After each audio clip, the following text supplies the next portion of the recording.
In this quick iPhone 14 tutorial, I'll show you how to enable lens correction, a useful camera setting that helps reduce distortion and makes your photos look more natural. Let's get started. First, open the Settings app on your iPhone. Now scroll down and tap on Camera. This is where all your iPhone camera settings are located.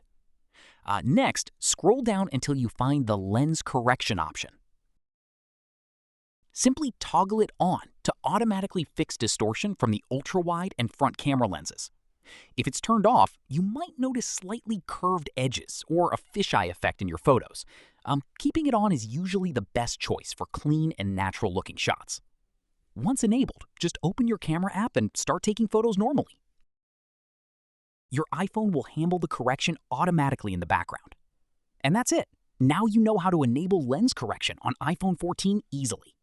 If this video helped you, make sure to like this video, subscribe to the channel, and comment below if you want more quick iPhone tutorials like this.